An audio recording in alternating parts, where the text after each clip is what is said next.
എന്താ ഒരു തരത്തിലുള്ള ആൾക്കാരുടെ ഒരു ലൈംഗിക അരാജകത്വമോ എന്തൊക്കെയാ ഇതിൽ ടെക്നോളജി മിസ്യൂസ് ചെയ്യാണ്. അപ്പോൾ ടെക്നോളജി വന്നപ്പോൾ പലരും പറഞ്ഞതാണ് ഇത് മിസ്യൂസ് ചെയ്യുകയാണ്. ആ ടെക്നോളജി മിസ്യൂസ് ചെയ്യുകയാണ്. ഡീപ് ഫേക്ക് വീട്ടിൽ പറഞ്ഞ നാരായണമൂർത്തി പോലെ ആൾക്കാർ പോലെ ട്രാപ്പ് ചെയ്തതാണ്. എന്ത് ചെയ്യാനാണ്? ഇതിപ്പോൾ ലീഗലായിട്ട് ഞങ്ങൾ മൂവ് ചെയ്യുകയാണ്. കാരണം ഞങ്ങളൊന്നും മിണ്ടിയില്ലെങ്കിൽ പിന്നെ വീണ്ടും വരികയാണ്. ഇപ്പോൾ പണ്ട് ഒരു കേസ് വന്നു, ട്രാൻസ്ജെൻഡർ കേസാണ്. പ്രതികരിച്ചില്ലെങ്കിൽ ലീഗലായിട്ട് പോയില്ലെങ്കിൽ ഇനി വരികയാണ്. പിന്നെ അങ്ങനെ പോപ്പുലറാണ്. ഞങ്ങൾ ചോദിക്കാൻ പറയാൻ ആരില്ലാത്തതുകൊണ്ട് കളിക്കുന്ന കളിയാണ്. അതുകൊണ്ട് ലീഗലായിട്ട് മൂവ് ചെയ്യുകയാണ്. ഇപ്പോൾ ആരെങ്കിലും ലാലേട്ടൻ മമ്മൂക്ക് രണ്ടുപേർ വെച്ചിരിക്കുന്ന വീഡിയോ ഉണ്ടാക്കുമോ? ഉണ്ടാകില്ലല്ലോ. വളരെ മോശമായി പോയി. ഞങ്ങൾ പല ആൾക്കാരും വിളിച്ചു ചോദിക്കുകയാണ്, നിങ്ങൾ ഈ തരത്തിലെ ആളാണ്, ഗേ ആണോ എനിക്ക് ചോദിക്കുന്നത്. ഞാൻ അങ്ങനത്തെ ആളല്ല. ഞാൻ ബ്ലഡ് നൈറ്റിൽ അഭിനയിച്ച് അത് ടെക്നോളജി ഉപയോഗിച്ച് മിസ്യൂസ് ചെയ്തിരിക്കുകയാണ്. ഇതാണ് നമ്മുടെ സമൂഹത്തിൽ കുഴപ്പമില്ല. ആദ്യം വേണ്ട എത്തിക്സാണ്. എത്തിക്സ് ഇല്ലാതെ എന്തുകൊണ്ടൊന്നും കാര്യമില്ല. വരുമ്പോൾ വളരെ പ്രശ്നം വരുമെന്ന് പലരും പറഞ്ഞാണ്. സ്റ്റീഫൻ ഹോക്കിങ് ഉൾപ്പെടെ പലരും പറഞ്ഞാണ്. അതാണ് സംഭവിക്കണം. ഇപ്പോൾ ഞങ്ങൾ ലീഗലായിട്ട് മൂവ് ചെയ്യാണ്. കാരണം അല്ലാതെ നിവൃത്തിയില്ല. അല്ലെങ്കിൽ ഓരോന്നും ഇങ്ങനെ വന്നുകൊണ്ടിരിക്കുകയാണ്. ഇത് വളരെ മോശ കാര്യമാണ്. ഇത് ഞങ്ങളുടെ ജീവിതം വെച്ച് കളിക്കുന്ന കളിയാണ്. ലിപ്ലോക്ക് ചെയ്യുന്ന സീനല്ല. ആ സിനിമയിൽ അഭിനയിച്ചല്ലാതെ നിങ്ങൾ സീനൊന്നുമില്ല. എനിക്ക് എത്ര പേര് വീഡിയോസ് അയക്കുന്ന പല ആൾക്കാർ വിളിച്ച് ചോദിക്കുക, നിങ്ങൾ ഈ തരത്തിലുള്ള ആളാണോ? ഇപ്പോൾ ഞങ്ങൾ വൈറലാണ് പറഞ്ഞാൽ ഞങ്ങൾ അനുഭവിക്കുകയാണ്. യൂട്യൂബേഴ്സാണ് ഏറ്റവും കൂടുതൽ സഫർ ചെയ്യുന്നത്. ഇപ്പോൾ സിനിമാക്കാരെക്കാളും പോപ്പുലായിട്ട് യൂട്യൂബേഴ്സിലുണ്ട്. പക്ഷേ സിനിമാക്കാരെ കാശിൽ ഞങ്ങൾക്കില്ല, പിടിപാടുമില്ല. അതുകൊണ്ട് ഞങ്ങളുടെ പോപ്പുലാരിറ്റി ഉപയോഗിച്ച് ഞങ്ങളെ വീഴ്ത്തുക, പിന്നെ ഇങ്ങനത്തെ പ്രശ്നം ഉണ്ടാക്കുക. തൊപ്പിയെ പണ്ട് ഒരു അറസ്റ്റ് ചെയ്തു. ഇപ്പോൾ അറസ്റ്റ് ചെയ്തല്ല, വണ്ണേർത്ത DFI ഒരു ന്യൂസ് കവർ ചെയ്യാൻ വേണ്ടി, ഹേമാമറ്റ ന്യൂസ് കവർ ചെയ്യാൻ വേണ്ടിയാണ് എന്നെ പെരേരെ ഇതിൽ കൊണ്ടുവന്നത്, ട്രാൻസ്ജെൻഡർ കേസിൽ കൊണ്ടുവന്നത്. ഇതിപ്പോൾ വല്ലാത്ത അവസ്ഥയാണ്. ഇപ്പോൾ ലീഗലായിട്ട് മൂവ് ചെയ്യാൻ നിവൃത്തിയില്ല. അല്ലെങ്കിൽ പിന്നെ ഇനിയിപ്പോൾ അടുത്ത കൊല്ലം നേക്കഡായിട്ടേക്ക് വരുന്നത്, അടുത്തിട്ട് ഇങ്ങനെ വരും. ഒരു എത്തിക്സും ഇല്ല ഇവർക്ക്. ഇങ്ങനെ എന്ന് പറഞ്ഞ ടെക്നോളജി മിസ്യൂസ് ചെയ്യുന്ന ബെസ്റ്റ് എക്സാമ്പിളാണ് ഇത്.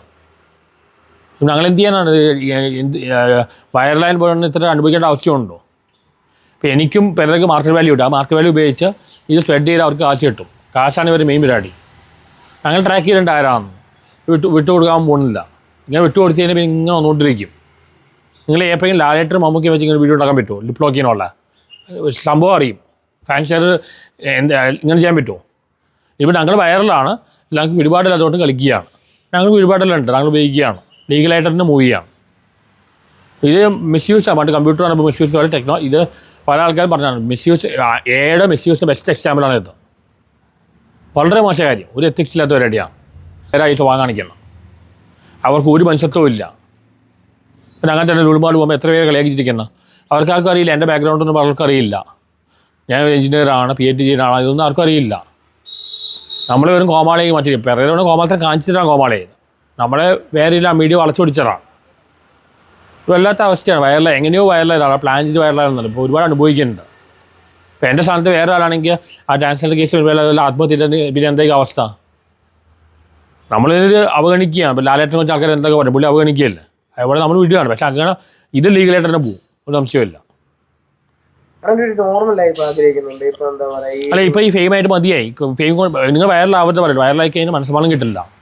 കാരണം കൈകൾ നമ്മളെ കയ്യിൽ വിട്ടുപോവാണ്. എത്ര പെൺകുട്ടിയിൽ എത്ര പേര് കളിയാക്കുന്ന അവർക്ക് ഞാൻ IIT അഡ്വൈസ് കിട്ടിയ ആളാണെന്നോ, PhD ചെയ്യുന്ന ആളാണെന്നോ, എഞ്ചിനീയർ ആണെന്നോ, JRF ആണെന്നൊന്നും അറിയില്ല. അവർ വെറുതെ കളിയാക്കുകയാണ്. ബോഡി ഷെയിം പോലെ ഫേസ് ഷെയിം. എൻ്റെ ഫേസ് കണ്ടിട്ട് അവർ കളിയാക്കണം. പെൺകുട്ടിയിലാണ് ഏറ്റവും കളിയാക്കുന്നത്. എന്തൊക്കെ എത്രയാണ് പ്രശ്നം ഉണ്ടായി. സത്യസത്യമായ റിവ്യൂ കൊടുക്കുന്നതുകൊണ്ട് ഒരുപാട് അനുഭവിക്കുകയാണ്. നിഷ്പക്ഷമായി റിവ്യൂ കൊടുക്കാൻ പറ്റില്ല. ഒരു മേജർ ആളുടെ പടമാണെങ്കിൽ മോശം പറഞ്ഞു കഴിഞ്ഞാൽ അടികൊള്ളും. പിന്നെ എന്താ അഭിനയ സ്വാതന്ത്ര്യമുള്ളത്? ആവിഷ്കാര സൗന്ദര്യമുണ്ട്, പക്ഷേ അഭിനയ സൗന്ദര്യമില്ല. ഞാൻ എത്ര പടം നല്ല റിവ്യൂ കൊടുത്തോളൂ. നിഷ്പക്ഷമായിട്ട് റിവ്യൂ കൊടുത്തില്ല. എനിക്ക് ആ സിനിമ ഫീൽഡിൽ ഒരുപാട് പേര് പ്രശ്നം ഉണ്ടായിരുന്നു. പക്ഷേ അതൊന്നും ഞാൻ റിവ്യൂ കൊടുക്കുമ്പോൾ കാണിച്ചിട്ടില്ല. സത്യസത്യമായി നിഷ്പക്ഷമായി റിവ്യൂ കൊടുക്കുന്ന ആളാണ്. അതുപോലെ ഞാൻ അത്ര അനുഭവിച്ചു. ഇവിടെ എത്ര പേര് പേയ്മെൻറ്റ് വാങ്ങിച്ച് റിവ്യൂ കൊടുക്കുന്നത്? ഞാൻ എത്ര പേയ്മെൻറ്റ് വാങ്ങിച്ചിട്ടില്ല. ഇത് വല്ലാത്ത അവസ്ഥയാണ്. ഞങ്ങളുടെ കയ്യിലും വിട്ടുപോവാണ് ജീവിതം.